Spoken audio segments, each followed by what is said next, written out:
Madly FM এর গল্প বৈঠকে প্রকাশিত সমস্ত অডিও গল্প লেখকের নিজস্ব সৃষ্টি এবং তাদের মেধা সম্পত্তির অন্তর্ভুক্ত। এখানে প্রকাশিত যে কোনো গল্প ও গল্পের বিষয়বস্তুর অননুমোদিত অনুলিপি বিতরণ বা বাণিজ্যিক ব্যবহার কঠোরভাবে নিষিদ্ধ। এই ধরনের কাজের যে কোনো বেআইনি ব্যবহার কপিরাইট আইন লঙ্ঘন করে। যদি আপনি এই গল্পের কোনো অংশ বা বিষয়বস্তুর কোনোটাই অন্য কোথাও ব্যবহার করেন, তাহলে এই শর্তাবলী লঙ্ঘন করার জন্য আপনার বিরুদ্ধে কঠোর আইনি ব্যবস্থা নেওয়া হতে পারে।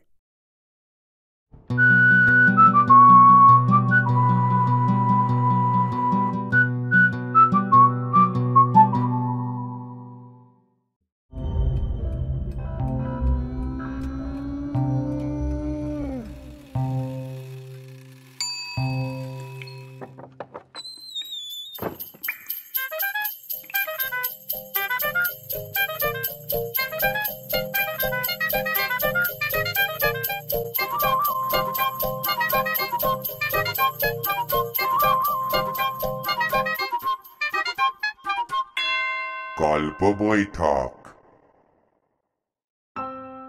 ম্যাডলি এফএম প্রেজেন্টস গল্প বৈঠক। রোজকার ব্যস্ততার শেষে চলো যাই গল্পের দেশে। শুক্রবারের গল্প বৈঠকে আজকের সফরে থাকছে কিছুটা অ্যাডভেঞ্চার, কিছুটা থ্রিল, আর বেশ কিছুটা ভয়। আজ আমরা শুনব শ্রেয়নের লেখা আদিম বিভীষিকা। তাহলে চলুন শুরু করা যাক।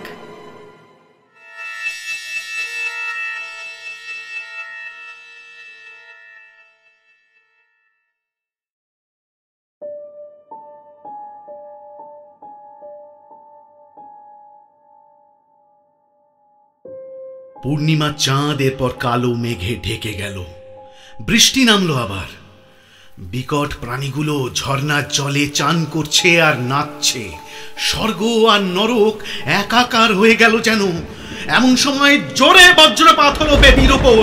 আমি চমকে গিয়ে দেখলাম সেখানে বিশাল বিশাল কিছু একটা নড়াচড়া করছে, যেন দৈত্যাকার অ্যামিবা। তার অনেকগুলো চোখ, ঘন ঘন দেহের আকৃতি পাল্টে যাচ্ছে।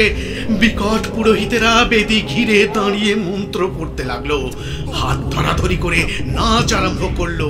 তাদের চিৎকার এবং ওই দৃশ্য দেখে আমার মাথা ঝিমঝিম করছে।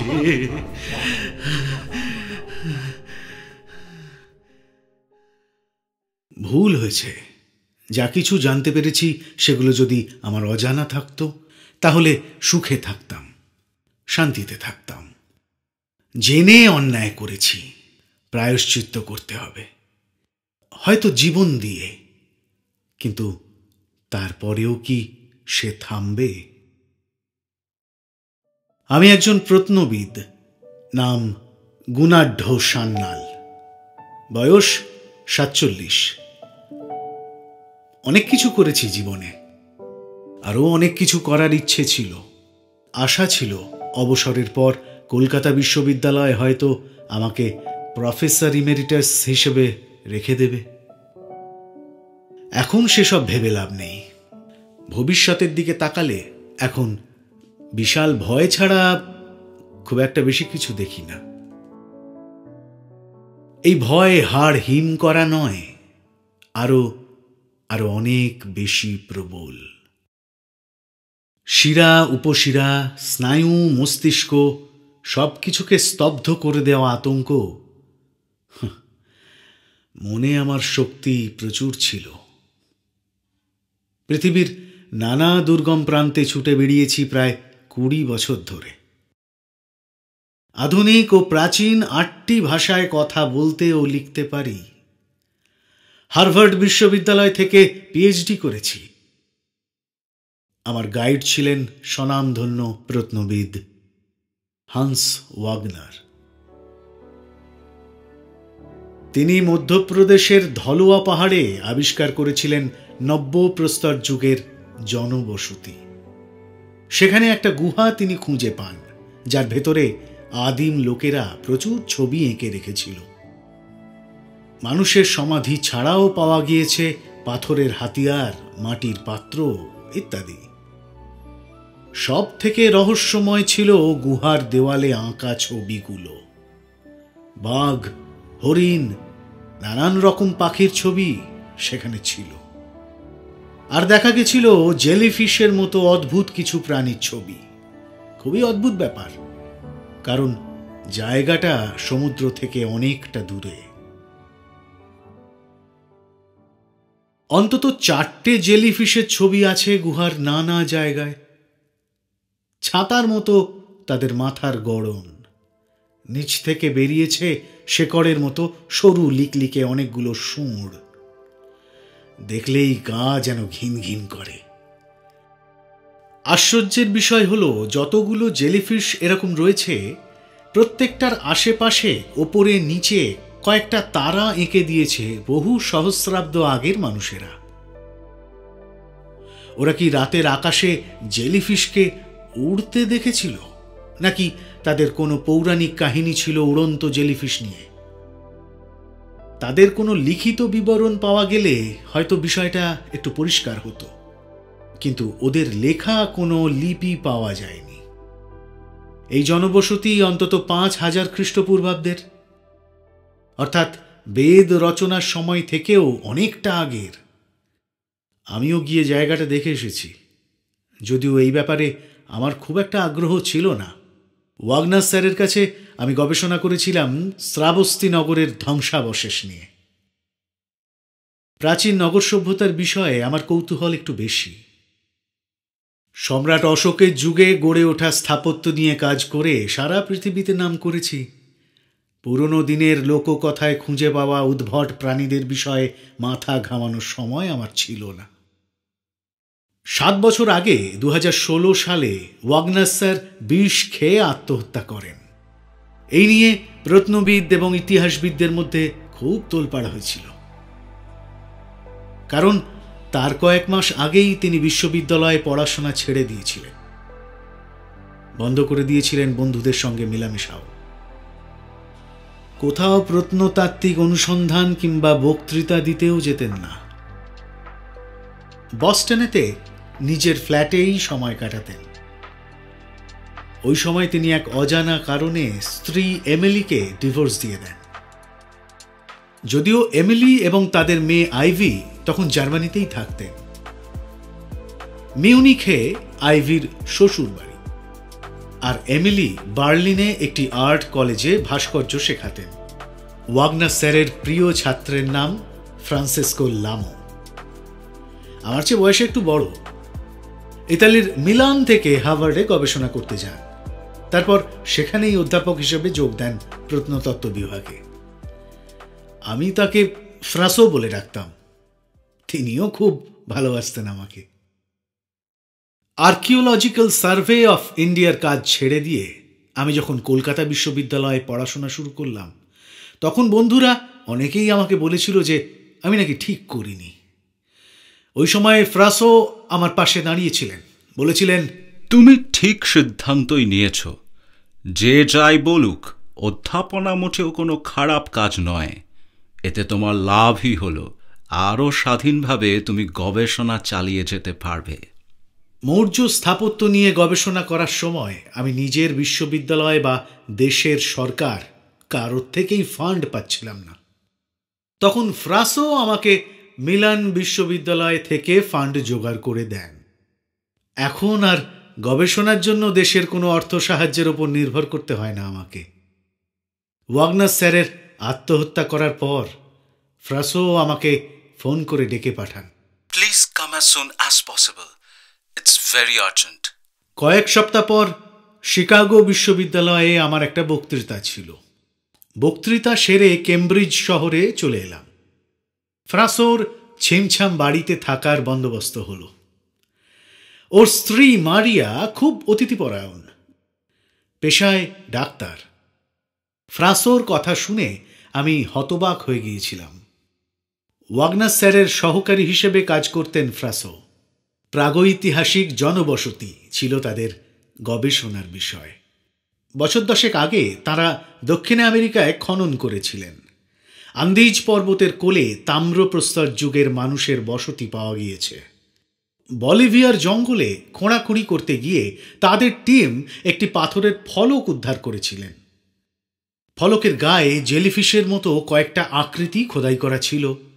জেলিফিশের চারদিকে রয়েছে অনেকগুলো তারা। পরীক্ষা করে দেখা গেল জিনিসটি প্রায় ৬,৫০০ খ্রিস্টপূর্বাব্দের। এই ফলক পেয়ে ওয়াগনার স্যার উৎসাহী হয়ে পড়েন জেলিফিশের ব্যাপারে। বলিভিয়ার যেখানে এটি পাওয়া যায় সেই ঢিবি সমুদ্রের থেকে অনেক দূরে। তখন আমরা খোঁজ করতে শুরু করি দুনিয়ার অন্য কোন কোন সভ্যতায় এরকম উড়ন্ত জেলিফিশের সম্পর্কে কোনো তথ্য পাওয়া গেছে কিনা। কয়েক বছরে আরও অনেক তথ্য আমাদের হাতে আসে। চীন দেশে হোয়াংহো নদীর পাশে প্রায় 10,000 বছরের পুরনো কিছু মাটির পাত্র পাওয়া যায়। একটার গায়ে কিছু জেলিফিশ এবং তারার ছাপ খোদাই করা ছিল। খবর পেয়ে স্যার আর আমি চলে যাই সেখানে। ওয়াগনার স্যার বলতে থাকেন, খুব বড় কিছু আবিষ্কার হতে চলেছে, বুঝলে? ইতিহাসের কোন নতুন দিগন্ত হয়তো খুলে যাবে। অস্ট্রেলিয়ার নৃবিজ্ঞানী সোফিয়া টেইলর এর মধ্যে যোগাযোগ করেন আমাদের সঙ্গে। তিনি ক্যালিগুলা দ্বীপের চাংপো আদিবাসীদের নিয়ে কাজ করছিলেন। চাংপোরা খুব হিংস্র, সাদা মানুষ দেখলেই বিষাক্ত তীর ছুঁড়ে মারে। অস্ট্রেলিয়ার সরকার ওদের কাছে পৌঁছানোর চেষ্টা করেছে, কিন্তু ওরা সাড়া দেয়নি। ক্যালিগুলা দ্বীপে কোনো আধুনিক মানুষ যেত না সোফিয়া ছাড়া। একমাত্র তিনি ওদের বন্ধু হয়ে গিয়েছিলেন। উনি নিজে হার্ভার্ড বিশ্ববিদ্যালয়ে দেখা করতে এসেছিলেন। ওর কাছেই জানতে পারি প্রত্যেক বছর বসন্তকালে চাংপোরা শোকের উৎসব পালন করে। তখন ভেজা মাটিতে কাঠি দিয়ে খোদাই করে চাংপো বিবাহিত মহিলারা জেলিফিশের মতো এক ধরনের অবয়ব আঁকে। আশেপাশে কিছু তারার ছবিও এঁকে দেয়। উৎসব শেষ হলে বিবাহিত পুরুষরা জল দিয়ে সেগুলো মুছে ফেলে। এই নিয়ে বারবার জিজ্ঞেস করা সত্ত্বেও ওরা কিছুই বলতে চায়নি। গভীর কোনো আতঙ্ক এবং অপরাধবোধ যেন তাড়িয়ে বেড়ায় ওদের। আতঙ্ক?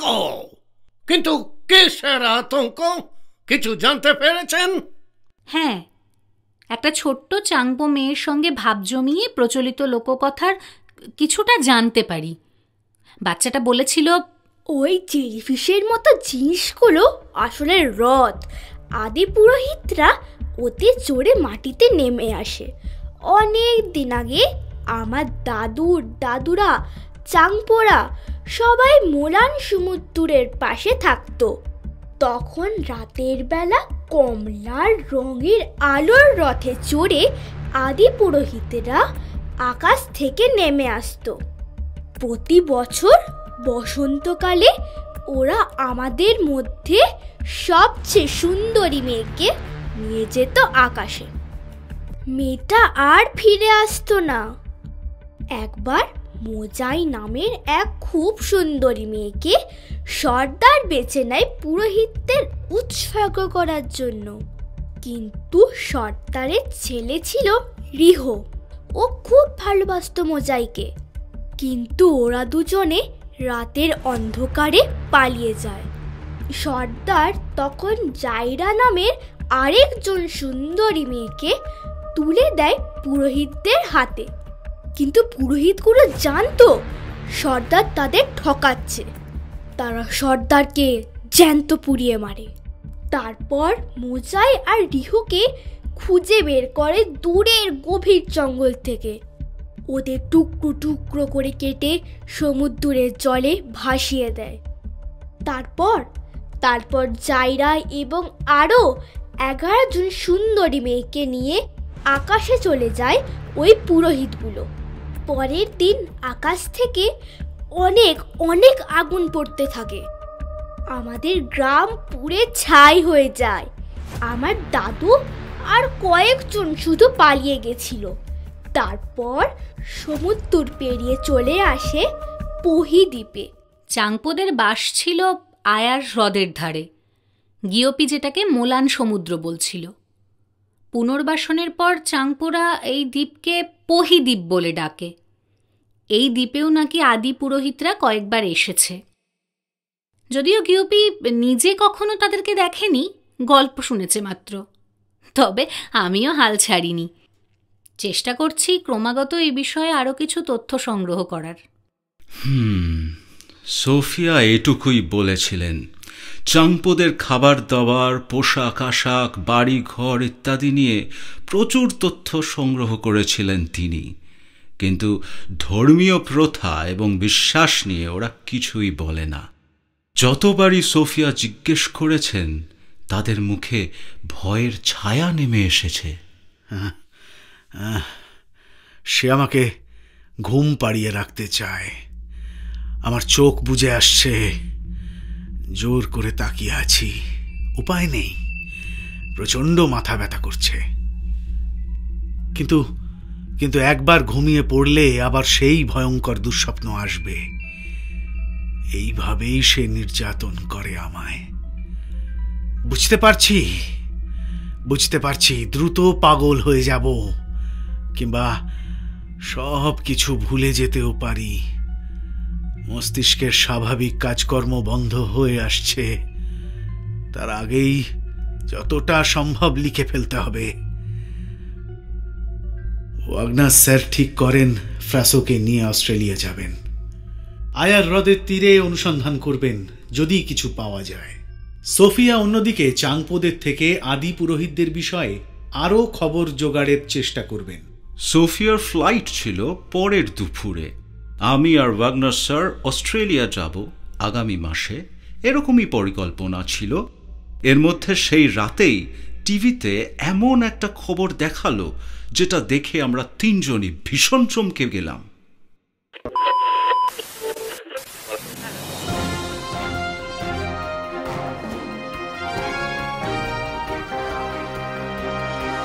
Good evening.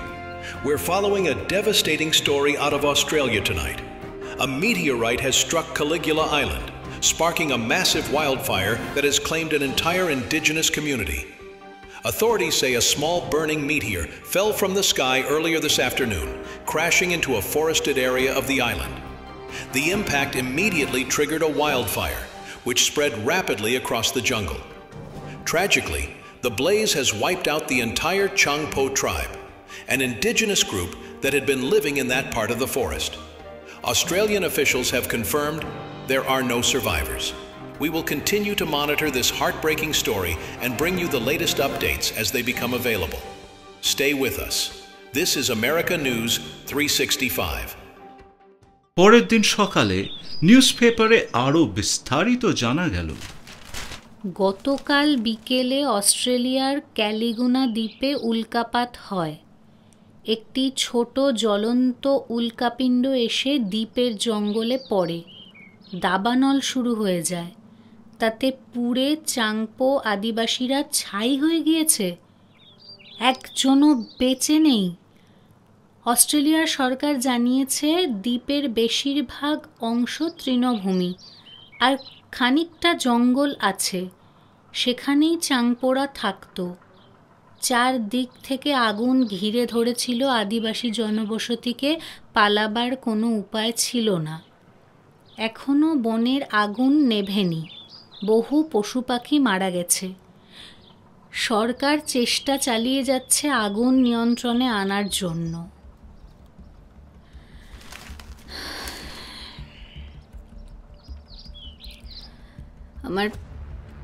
আমার একটু বিশ্রাম প্রয়োজন। আমি 2 দিন গেস্ট হাউসে কাটাতে চাই। দ্বীপের অবস্থা কিছুটা স্বাভাবিক হলে আমি যাব ওখানে, দেখব যদি নতুন কোনো সূত্র পাওয়া যায়। একটা কথা আপনাদের জানিয়ে রাখা উচিত বলে মনে হচ্ছে আমার। আমি কাল রাতে একটা অদ্ভুত স্বপ্ন দেখেছি। স্বপ্ন? কেমন স্বপ্ন? একদল আদিবাসী বিকট চিৎকার করতে করতে আগুনের চারদিকে নাচছে। তারা চাংপো নয়, বেশভূষা দেখে মনে হয় আফ্রিকান। তারা গাইছে বিকালে জামুন সিলো কুনেদা। বলছেন কি? আমিও ওই একই স্বপ্ন দেখেছি, কিন্তু এটা কি করে সম্ভব? আপনাদের মতো আমিও একই স্বপ্ন দেখেছি কাল। তবে আমার মতে ক্যালিগুলা দ্বীপে আগুন লাগায় আমরা সবাই খুব চিন্তিত হয়ে পড়েছি, তাই এমন স্বপ্ন দেখেছি হয়তো। তা বলে তিনজনই একই ধরনের স্বপ্ন কিভাবে দেখতে পারি? এমনকি গানের কথাগুলো সবাই একই শুনেছে? না, কোনোভাবেই হিসাব মেলাতে পারছি না। এই আমার বোধ বুদ্ধির বাইরে। আফ্রিকার আদিবাসীদের নিয়ে আমি প্রচুর পড়াশুনো করেছি। এটা সম্ভবত মধ্য আফ্রিকার কোনো ভাষা। আমি হার্ভার্ডের লাইব্রেরিতে খোঁজ করতে চাই, হয়তো কিছু বের করতে পারবো। সেই রকমই ব্যবস্থা হলো। 2 দিনের জায়গায় 4 দিন কেটে যায়। সোফিয়া লাইব্রেরিতে পড়াশোনায় এতটাই ডুবে গেছেন, অস্ট্রেলিয়ায় ফেরা হয়ে উঠছে না। এরই মধ্যে ওয়াগনার স্যার মিশরে গেলেন একটি প্রাচীন পুঁথির সন্ধানে। 2 সপ্তাহ লাইব্রেরিতে কাটিয়ে সোফিয়া একদিন আমাকে ডেকে বললেন, বুঝলে, বেশ কিছু তথ্য পেয়েছি। স্বপ্নে দেখা আফ্রিকান আদিবাসী গোষ্ঠীর নাম লুরানজা। কিন্তু সমস্যা হলো, লুরানজাদের খোঁজ এখন আর পাওয়া যায় না। একসময় তারা নাকি কঙ্গো নদীর পাশে বসবাস করতেন। জায়গাটা বেলজিয়ামের শাসনে এলে তাদের নিয়ে বেশ কিছু গবেষণাও হয়। তারপর 20 শতকের মাঝামাঝি এক মহামারীতে তাদের অধিকাংশই মারা যায়। যারা বেঁচে ছিল তারা কোথায় চলে গেছে তা কেউই জানে না। তবে স্বপ্নে ওরা যে গান গাইছিল তার অর্থ উদ্ধার করা গেছে। তারা গাইছিল, তোমাদের ধ্বংস আসন্ন। সোফিয়া এরপর ফিরে যান অস্ট্রেলিয়ায়। অনেক কাজ সেখানে তার পড়ে আছে। ওয়াগনার স্যার ফিরে এসছেন প্রাচীন এক মিশরীয় পুঁথির কপি নিয়ে, হায়ারোগ্রাফিক লিপিতে লেখা। তিনি এবং ফ্রাসো দুজনেই এই লিপি পড়তে জানেন। ফ্রাসো, এই পুঁথিটা বড়ই কাজের জিনিস। এটা রচিত হয়েছিল ফেরাও সেকেন্ড রামেসিসের আমলে। এখনো অবধি যেটুকু পড়েছি, এই পুঁথিতে আকাশ থেকে নেমে আসা পুরোহিতদের সম্পর্কে লেখা আছে। বইটা পুরো পড়া শেষ হলেই অস্ট্রেলিয়া যাবেন, তাতে গবেষণার সুবিধে হবে। কিন্তু বইটা যত তিনি পড়তে লাগলেন তার মধ্যে অদ্ভুত খামখেয়ালি ভাব দেখা যেতে লাগল। এমনকি আমার সঙ্গে কথাবার্তাও প্রায় বন্ধ করে দিলেন। ক্লাসে যেতেন না। একদিন আমি তাকে ধরলাম।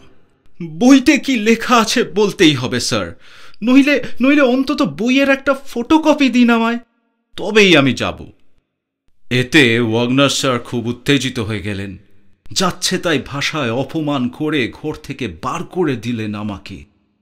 তারপর হার্ভার্ড বিশ্ববিদ্যালয়ের কাজ ছেড়ে দিয়ে বস্টনে ফ্ল্যাট কিনে সেখানে চলে গেলেন, যেন কোনো কিছুতে ভীষণ ভয় পেয়েছেন। তারপর একদিন সোফিয়ার phone. Hello Sofia, this side. Do you have any update of Wagner? সেরকম কিছু জানি না, তবে উনি হার্ভার্ড ছেড়ে দিয়েছেন, পাকাপাকিভাবে বস্টনে চলে গেছেন। কেন, কিছু হয়েছে? ওয়াগনার আমাকে ইমেল করে জানিয়েছেন উনি অস্ট্রেলিয়া যাবেন না। এই প্রজেক্টে তিনি আর কোনো কাজও করবেন না। শুধু তাই নয়, আমাকে অনুরোধ করেছেন যাতে চাংপোদের নিয়ে গবেষণা বন্ধ করে দিই। বেশ, আমি নিজে গিয়ে দেখছি বিষয়টা। ফ্রাসো এবার বস্টনে ফ্ল্যাটে গিয়ে সরাসরি ওয়াগনার স্যারকে চেপে ধরলেন। আমাকে বলতেই হবে কি হয়েছে। তুমি এসবের থেকে দূরে থাকো, বেশি জানার দরকার নেই। মানুষকে সব কিছু জানার অধিকার দেওয়া হয়নি। কিছু জ্ঞান নিষিদ্ধ রয়েছে, আমি সেগুলো জেনে বিপদে পড়েছি। চাই না তোমাদের সেই অভিশাপের মধ্যে ফেলতে। আমি আজ পুঁথি না নিয়ে ফিরবই না। ওই পুঁথি আমি পুড়িয়ে ফেলেছি। অগত্যা ফিরে যান ফ্রাসো। ঠিক করেন নিজের মতোই গবেষণা চালিয়ে যাবেন। তিনি সোফিয়ার সঙ্গে যোগাযোগ করে অস্ট্রেলিয়া রওনা দিলেন। আয়ার হ্রদকে স্থানীয় আরাবানা ভাষায় বলা হয় কাতি ঠান্ডা। চাংপোড়া এই হ্রদকে মোলান সমুদ্র বলে ডাকত। কালিগুলা দ্বীপে ভয়ঙ্কর দাবানলের কারণে চাংপো জনজাতি অলমোস্ট ওয়াইপড আউট হয়ে গিয়েছে। জীবিত কারোর সন্ধান পাওয়া যায়নি। সোফিয়া নিজে গিয়ে দেখে এসেছেন গোটা দ্বীপের বেশিরভাগটাই পুড়ে গেছে। সোফিয়ার সঙ্গে ফ্রাসো আয়ার হ্রদের চারপাশে অনুসন্ধান চালাতে থাকেন। জায়গাটি রুক্ষ, অনেক প্রাচীন আদিবাসী জনগোষ্ঠীর বাস এখানে। তারা কেউই বলতে পারল না চাংপোরা কবে এখান থেকে চলে গিয়েছিল। দুজন গবেষক তাদের টিম নিয়ে মার্চ থেকে মে মাস পর্যন্ত নানা জনজাতির থেকে তথ্য সংগ্রহ করেন। উড়ন্ত জেলিফিশ সম্পর্কে কিচ্ছু জানা যায় না, তবে উশু আদিবাসীরা বলে অক্টোবর মাসের পূর্ণিমায় নাকি তিরারি মরুভূমিতে বোহাদো পাথরের পাশে দেবতা নেমে আসেন সাঙ্গপাঙ্গ নিয়ে। ওই সময়ে মানুষের যাওয়া নিষেধ। সারা বছরের বাকি সময়ে উশুরা গিয়ে বোহাদো পাথরে পুজো দেয়। ওটা তাদের দেবতার সিংহাসন।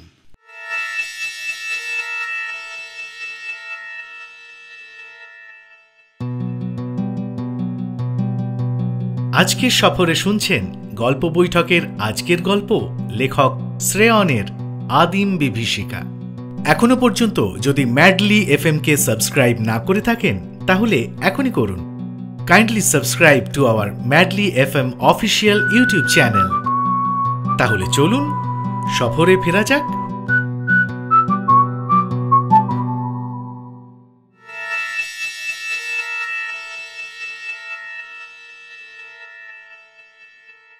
আমি আর সোফিয়া গিয়ে তিরারি মরুভূমি দেখে এসেছি।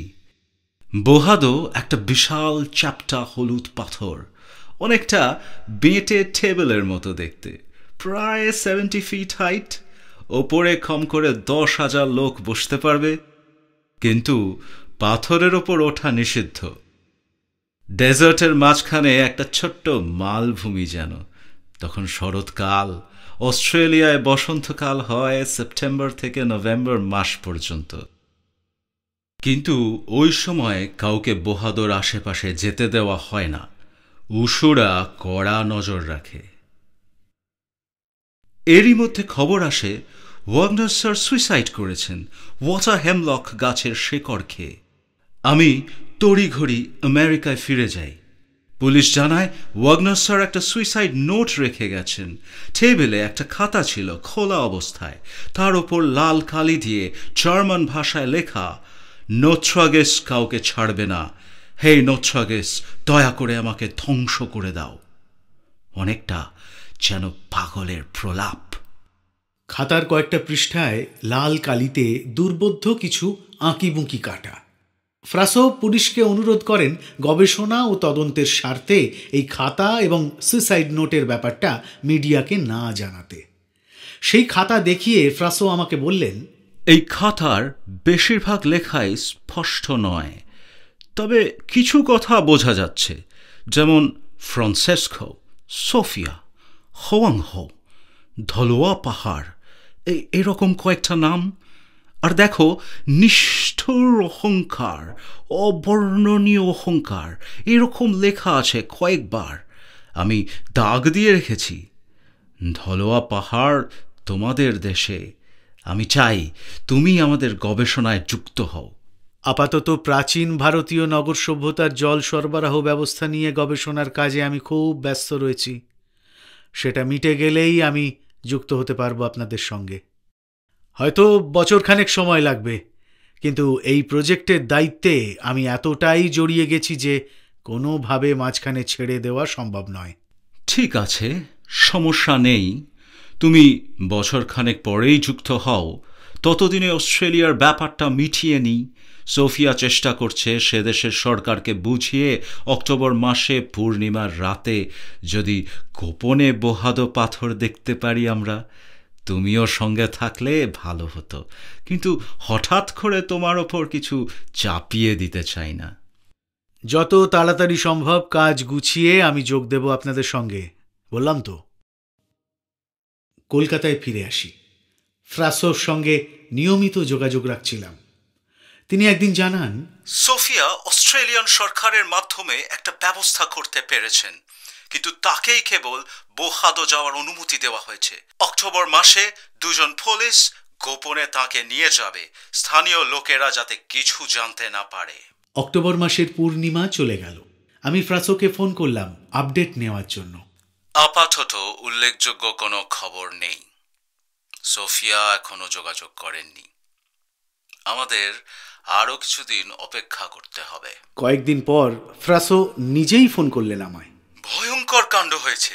সোফিয়া আর 2 জন পুলিশকে খুঁজে পাওয়া যাচ্ছে না পূর্ণিমার রাত থেকে। ওরা পূর্ণিমার দিন সকালে লুকিয়ে চলে গেছিল বোহাদো পাথরের কাছে। রাত 10টা পর্যন্ত ওই 2 পুলিশ অফিসারের সঙ্গে যোগাযোগ ছিল হেডকোয়ার্টারের। তারপর যোগাযোগ বিচ্ছিন্ন হয়ে যায়। পরের দিন সকালে বিশাল পুলিশ বাহিনী তল্লাশি চালিয়েছে, কিন্তু কিচ্ছু পাওয়া যায়নি। এই নিয়ে উশু জনগোষ্ঠীর সঙ্গে সরকারের ঝামেলা শুরু হয়েছে। এরপর কয়েক মাস নিজের কাজে আমি ব্যস্ত ছিলাম। তারই মধ্যে ফ্রাসো একবার মধ্যপ্রদেশ ঘুরে গেলেন। আগে তিনি কখনো ধলোয়া পাহাড়ে যাননি। আমি বন্দোবস্ত করে দিয়েছিলাম সরকারকে বলে। প্রায় 1 মাস তিনি ছিলেন মধ্যপ্রদেশে। তারপর কলকাতার হোটেলে ওঠেন, আমার সঙ্গে কথা হয়। আমি রাতের ধারায় ভরা আকাশে উড়ন্ত কমলা জেলিফিশের রঙিন ছবি এক শিল্পীকে দিয়ে আঁকিয়েছি। তারপর সেই ছবি নিয়ে ধলোয়া পাহাড়ের নিচে বিভিন্ন গ্রামে ঘুরে ঘুরে ওখানকার বাসিন্দাদের দেখালাম। বেশিরভাগই চিনতে পারেনি। কেউ কেউ দেখে হেসেছে কিংবা অবাক হয়ে তাকিয়ে থেকেছে। কেবল রাঞ্চনা নদীর বাম পাশে বসবাস করা ইকোন জনজাতির লোকেরা ব্যতিক্রম। তারা ছবি দেখে প্রথমে ভয় পেয়ে আঁতকে ওঠে। তারপর লাঠি সোটা, কাস্তে, কোদাল নিয়ে সবাই তেড়ে আসে। সবাই মিলে আমাকে আর আমার ভারতীয় সঙ্গী জীবন লালকে গ্রাম থেকে তাড়িয়ে দিল। এখন আর ইকোনদের খোঁচানোর কোনো দরকার নেই। কয়েক মাস পর আমি নিজে গিয়ে মধ্যপ্রদেশে অনুসন্ধান চালাবো। কিছুদিন আমরা চুপ থাকলে ওরা নিজেরাই শান্ত হয়ে পড়বে। সাধারণত আদিবাসীরা শান্তিপ্রিয়ই হয়। এরপর ফ্রাসো আমেরিকা ফিরে যান। মাসখানেক আর আমি ওইসব দিকে মাথা ঘামাতে পারিনি। একদিন ফ্রাসো ফোন করলেন। আমি ওই স্বপ্নটা আবার দেখেছি।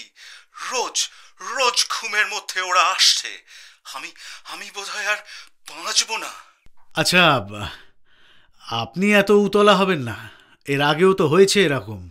অতিরিক্ত কাজের চাপেই হয়তো। তুমি বুঝতে পারছো না। কাউকে ছাড়বে না। সবাই মরবে, সবাই। আমি বুঝতে পারলাম আফ্রিকার লুরানজাদের নাচ এবং গানের স্বপ্ন তিনি বারবার দেখছেন। এরপর হঠাৎ ফ্রাসোর মৃত্যু সংবাদ আসে। হার্ভার্ডের আগের বন্ধু সিলভিয়া আমাকে ফোন করে জানায়, একটা খুব খারাপ খবর আছে। ফ্রাসোকে হার্ভার্ড বিশ্ববিদ্যালয় ক্যাম্পাসে ঢুকে গুলি করেছে এক অস্ট্রেলিয়ান আদিবাসী। সে কি? ওরকম সুরক্ষিত জায়গায় এমন একটা দুর্ঘটনা ঘটল কিভাবে? We all are clueless. হত্যা করার পর আততায়ী নিজেই আত্মসমর্পণ করে সিকিউরিটি গার্ডদের কাছে। পুলিশ গিয়ে তাকে গ্রেপ্তারও করেছে। পুলিশ জানিয়েছে লোকটির নাম হাইবু ওজিকাই। সে উশু জনজাতির সদস্য। তাদের দেবতাকে নাকি অসম্মান করার ষড়যন্ত্র করছিলেন ফ্রাসো। তাই দেবতার পুরোহিতরা তাকে আদেশ দিয়েছিল ফ্রাসোকে হত্যা করার জন্য। এর বেশি কিছু বলেনি সে। অস্ট্রেলিয়ায় যদিও উশুদের পক্ষ থেকে জানানো হয়েছে হাইবু ওজিকাই নামের কয়েকজন তাদের মধ্যে আছে ঠিকই, কিন্তু ওই নামের কেউই আমেরিকা যায়নি। সবাই রয়েছে দক্ষিণ অস্ট্রেলিয়া প্রদেশের মধ্যেই। অস্ট্রেলিয়ার সরকারও জানিয়েছে ওই নামের কেউ আমেরিকা যায়নি। ম্যাসাচুসেটসের পুলিশের তরফ থেকে খুনির একটা ফটোগ্রাফ অস্ট্রেলিয়ার পুলিশের কাছে পাঠানো হয়েছে। ছবি দেখে উশুরা বলেছে এই ব্যক্তির নামও হাইবু ওজিকাই, কিন্তু এই লোকটা মারা গিয়েছে প্রায় 10 বছর আগে। ইম্পসিবল। পুরোটা শোনো। আমেরিকার কেমব্রিজ শহরের একটি থানায় পুলিশের হেফাজতে ছিল ওই খুনি। দুদিন পরে সকালবেলা দেখা যায় বন্ধ সেলের মধ্যে লোকটার পোশাক পরে আছে, কিন্তু লোকটা আর নেই, যেন বাতাসে মিলিয়ে গিয়েছে। তদন্তের ব্যাপারে মার্কিন পুলিশ খুবই দক্ষ, কিন্তু এই কেসটায় তারা একেবারে ভ্যাবাচাকা খেয়ে গেছে। অত্যাধুনিক প্রযুক্তি দিয়েও রহস্যের কোনো সমাধান করতে পারেনি। ওয়াগনার স্যার আত্মহত্যা করেছেন, সোফিয়া নিরুদ্দেশ, ফ্রাসো খুন হয়েছেন। এবার আমার দায়িত্ব এই গবেষণা শেষ করার, প্রাগৈতিহাসিক যুগের উড়ন্ত জেলিফিশ রহস্যের সমাধান বের করা। আমি ঠিক করলাম তাড়াহুড়ো করব না, আরও কয়েক মাস সময় নিয়ে শেষ করলাম প্রাচীন জল সরবরাহ বিষয়ক প্রজেক্টটা। তারপর মধ্যপ্রদেশ, বলিভিয়া এবং চীনে গিয়ে জেলিফিশ খোদাই করা গুহাচিত্র, মাটির ফলক এবং মাটির পাত্র ভালোভাবে পরীক্ষা করি। যেসব জায়গায় ওগুলো পাওয়া গেছে সেখানে খতিয়ে দেখি। মিশরে গিয়ে অনুসন্ধান করলাম ওয়াগনার স্যার কোন প্রাচীন পুঁথি নিয়ে হার্ভার্ড গেছিলেন কেউ ঠিকভাবে বলতে পারল না। আরও নানা জায়গায় ঘুরে খোঁজ নিলাম। এভাবেই কয়েকটা বছর কেটে গেল, কিন্তু নতুন কিছুই জানতে পারলাম না। এর মধ্যে শুরু হলো করোনার প্রকোপ। ওই সময়টা প্রাচীন আদিবাসীদের নিয়ে পড়াশোনা করলাম যতটা পারি। গবেষণার কাগজপত্র মোটামুটি সবই আমাকে ফ্রাসো দিয়ে গিয়েছিলেন। সেগুলোকে আবার মন দিয়ে পড়ি।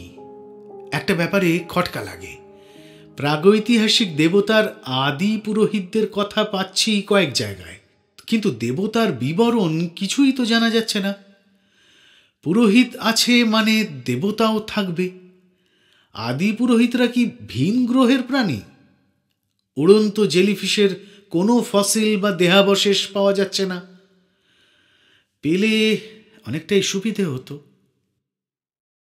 একটা পথই আমার কাছে খোলা ছিল, ইকনদের সঙ্গে মিশে তথ্য সংগ্রহ করা। গবেষণার কারণ দেখিয়ে কলকাতা বিশ্ববিদ্যালয় থেকে 6 মাসের ছুটি নিলাম। এমনিতে বিয়ে থা করিনি, তাই পরিবারকে কৈফিয়ত দেওয়ার কিছুই নেই। মধ্যপ্রদেশে গিয়ে আমি সাজলাম উত্তরপ্রদেশ থেকে কাজ করতে যাওয়া ঠিকাদার শ্রমিক। নাম গ্রহণ করি সুন্দরমোহন তিওয়ারি নামে। রাঞ্জনা নদীর অববাহিকায় তখন ব্রিজের কাজ হচ্ছিল। আমিও ভিড়ে যাই, কিন্তু কাজ ভালো করতে পারছিলাম না। অত শারীরিক ক্ষমতা আমার তো নেই। 2 সপ্তাহ পর ছেড়ে দিই। ততদিনে খোঁজ পেয়েছি ইকনদের একটি গ্রাম মোছানিয়াতে বিড়ি বাঁধার লোক খুঁজছে। আমি কাজটা পেয়ে গেলাম। মাসখানেক আর কিছুই বললাম না, চুপচাপ কাজ শিখছি। দেখলাম বিড়ি ভালোই বাঁধতে পারছি। আস্তে আস্তে মিশে গেলাম ইকনদের সঙ্গে। বিড়ি কারখানাতেই রাতে থাকি, চাল ডাল সবজি কিনে রান্না করে নিই। ইকনদের সঙ্গে অন্তরঙ্গ সম্পর্ক হয়ে গেল 2 মাসে। তাদের ভাষাও খানিকটা বুঝতে পারি। অনেক রকম গল্প হয়, কিন্তু ধর্মবিশ্বাসের ব্যাপারে এরা কিছুই বলতে চায় না। মারাত্মক রকমের সতর্ক এরা। ধৈর্য ধরে আমি এগোতে লাগলাম। কদিনেই কয়েকটা বখাটে ছেলের সঙ্গে মিশে যাই। সন্ধ্যের পর তাদের সঙ্গে মদ খেতে থাকি। আরও 2 মাস এভাবে কাটল। তারপর শেষ অস্ত্র প্রয়োগ করি। একদিন কুরকু নামে একটা ছেলেকে একা পেয়ে মদের সঙ্গে রোজেটাইন ড্রাগ মিশিয়ে খাইয়ে দিলাম। নেশার ঘোরে বকবক করতে লাগলো সে। আমি সহজেই অনেক কথা বের করে নিলাম। আমি জানি তুমি আমাকে মদ খাওয়ালে। আমি সব বলে দেব, কিন্তু মনে রেখো, তুমি নিজের বিপদ নিজেই ডেকে আনছো। না না কুরকু, ভুল বুঝছো তুমি। তোমাদের সঙ্গে কতদিন ধরে বলো তো আমার ওঠা বসা। বলতে গেলে আমি তো তোমাদেরই একজন হয়ে গেছি। সেই জায়গা থেকে জানতে চাইছি আর কি। তুমি অন্য কিছু ভেবো না। বেশ, শোনো তাহলে। আমাদের দেবতার নাম নোথ্রাগিস। তাকে সবাই ভয় পায়। রাঞ্জনা নদী যেখানে ঝর্ণা হয়ে ধলোয়া পাহাড় থেকে নেমে এসেছে, ওখানে কখনো কখনো রাত্রেবেলা নথ্রাগিস দেবতার পুরোহিতরা নেমে আসে। তাই রাতের অন্ধকারে সেখানে যেতে নেই। যারা গেছে তাদের সবার মৃত্যু হয়েছে। ঝর্ণার পাশে জঙ্গলের মধ্যে নথ্রাগিসের বেদি আছে। একটা বিশাল বড় চৌকো পাথর, সেখানে পুজো করা হয়, মানত করে অনেকে। এরপর কুরকু যা বলল শুনে আমার শিরদাঁড়া দিয়ে ঠান্ডা স্রোত নেমে এলো। প্রত্যেক বছর আষাঢ় মাসের পূর্ণিমায় একজন করে সুন্দরী কুমারী মেয়েকে উৎসর্গ করতে হয় নথ্রাগিসের কাছে। বয়স তার 16 থেকে 18-র মধ্যে থাকতে হবে। সেই বিকেলে মেয়েটিকে লতা পাতা দিয়ে বেঁধে আসতে হয় ঝর্ণার পাশে। তাকে ফুল এবং পাতার পোশাক পরানো হয়। কয়েক বছর ধরে তাকে নাচ, গান এবং নানা যৌন কৌশল শেখানো হয়। বৃদ্ধা মহিলারা সেই দায়িত্বেই থাকেন। আষাঢ় পূর্ণিমার সন্ধ্যাবেলা বৃষ্টি নামে, তাতে স্নান করে ওই মেয়েটি পরিশুদ্ধ হয়।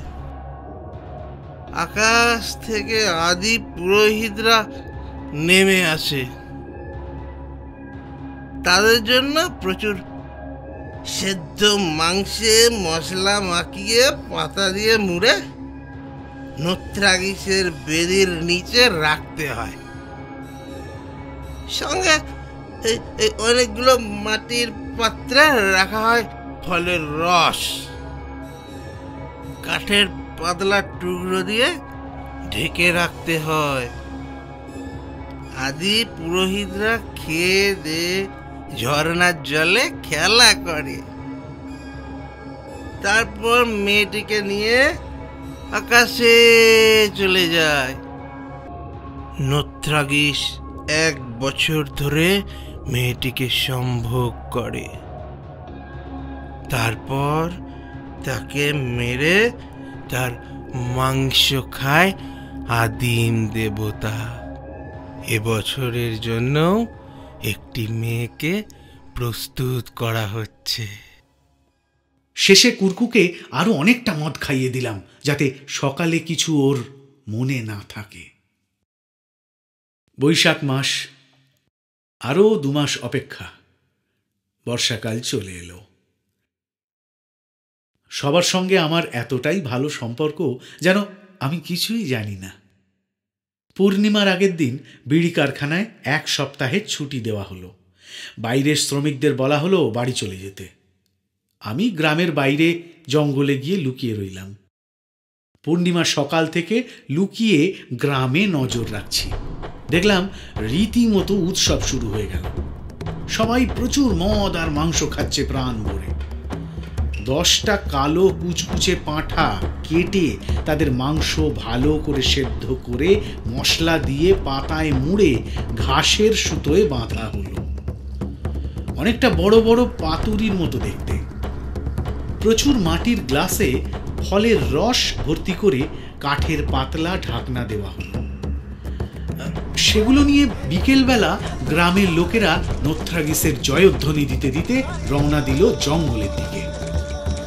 আমি লুকিয়ে তাদের পিছু নিয়ে নিই।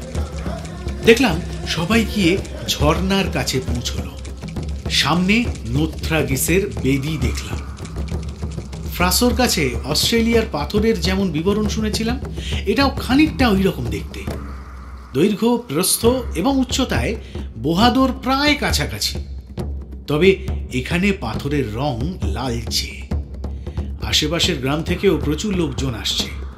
পালকি করে অপরূপা সুন্দরী একজন তরুণী মেয়েকে আনা হলো। গাছপালার পোশাকে এমন সেজেছে মনে হচ্ছে যেন স্বর্গের পরী।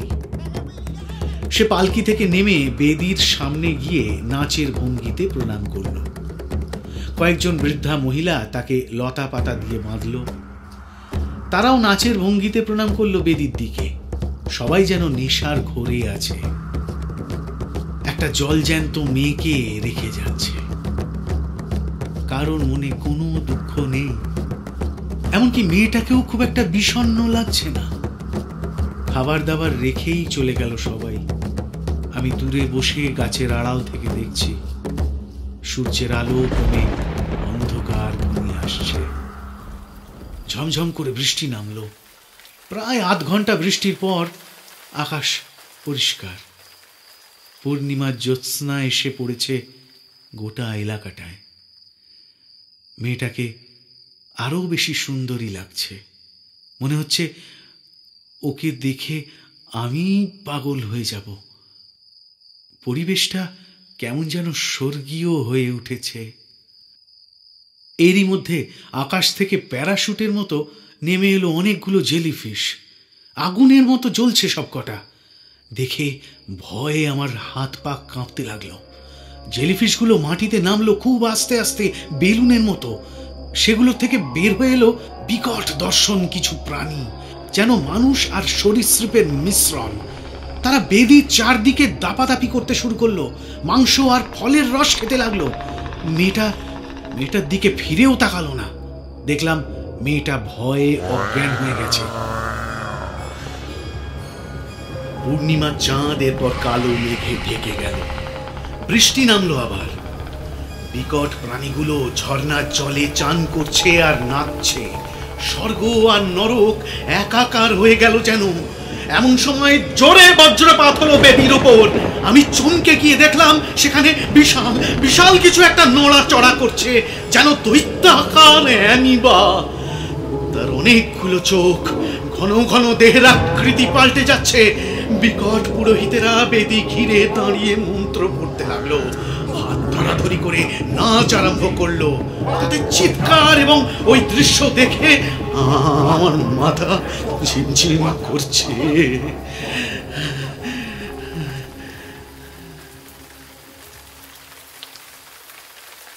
বৃষ্টি ক্রমশ বাড়ছে। বেদির ওপর বজ্রপাত হচ্ছে বারবার। তারপর যা ঘটলো আর সব কিছু যেন গুলিয়ে গেল। দৈত্যাকার নোথ্রাগেস বেদি থেকে নেমে এসে পুরোহিতদের ধরে ভাজা মাছের মতো চিবিয়ে চিবিয়ে খেতে লাগলো। তাদের উজ্জ্বল গোলাপি রক্ত ছিটকে পড়ছে চারিদিকে। এত বিভৎস দৃশ্য আমি কল্পনাও করতে পারি না। বাস্তবে যে হতে পারে তাও ভাবতে পারিনি কোনোদিন। আমি চিৎকার করে পেছন ফিরে জঙ্গলের দিকে দৌড় মারলাম। বন্যার মতো প্রবল বৃষ্টি পড়ছে। মাথা কাজ করছে না, শুধু বুঝেছি পালাতে হবে। দৌড়তে দৌড়তে কখন অজ্ঞান হয়ে গেছি নিজেই জানি না। জ্ঞান ফেরার পর দেখলাম দিনের আলো। একটা গাছের নিচে আমি শুয়ে আছি। মুষলধারে বৃষ্টি হচ্ছে। আতঙ্ক এতটাই গ্রাস করেছিল আমাকে যে সোজা লাফ দিয়ে উঠে আবার দৌড় শুরু করলাম। অনেকটা দৌড়ানোর পর শক্তি কমতে লাগলো। হাঁটতে থাকলাম। দিনের আলো কমে আসছে, কিন্তু বৃষ্টি কমার কোনো লক্ষণ নেই। অবশেষে একটা গ্রাম দেখে ঢুকে পড়লাম সেখানে। একটা বাড়ির দরজায় হুমড়ি খেয়ে পড়ে অজ্ঞান হয়ে গেলাম আবার। কয়েকদিন প্রচণ্ড জ্বর ছিল। গ্রামবাসীরা সেবা যত্ন করে আমাকে সুস্থ করে তোলে। জানতে পারি এটা ডাম্ভি আদিবাসীদের গ্রাম। এটার নাম তুলুং। প্রলয়ের মতো বৃষ্টির দাপটে চারিদিকে বন্যা দেখা দিয়েছে। ইকনদের গ্রামগুলো ভেসে গিয়েছে খড়কুটোর মতো। আরো কয়েকদিন পর বৃষ্টি নামল। তুলুং গ্রামে বেশ আদর যত্নেই কেটেছিল ওই দিনগুলো। চোখ বুঝলেই আদিম দেবতা নোথ্রাগেসের চেহারা ভেসে উঠত সামনে। ঘুমের মধ্যে স্বপ্ন দেখে চিৎকার করে উঠতাম, না না।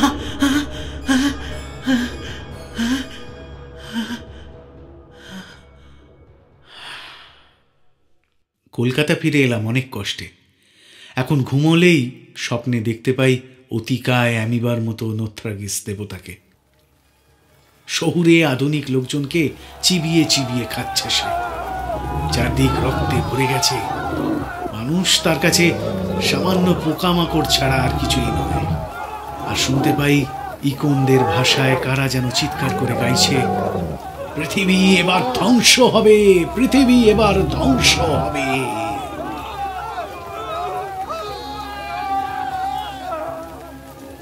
ঘুমের মধ্যে প্রবল ঝাঁকুনিতে মস্তিষ্ক ছটফট করে ওঠে।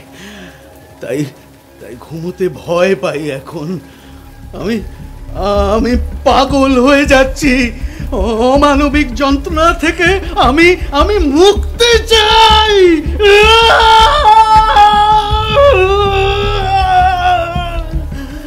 হে প্রাগৈতিহাসিক ভয়াল ভয়ঙ্কর নথ্রাগিস, আমাকে দয়া করে মুক্তি দাও, মুক্তি দাও, আমাকে দয়া করে মুক্তি দাও, আমাকে মুক্তি দাও, আমাকে আমাকে।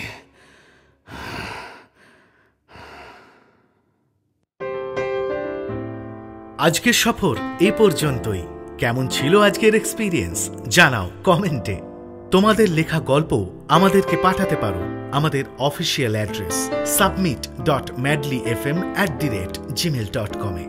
তাহলে শুক্রবারের গল্প বৈঠক শুনতে অবশ্যই সাবস্ক্রাইব করো ম্যাডলি এফএম কে। ভালো থেকো সবাই, আবার বৈঠক বসবে পরের শুক্রবার।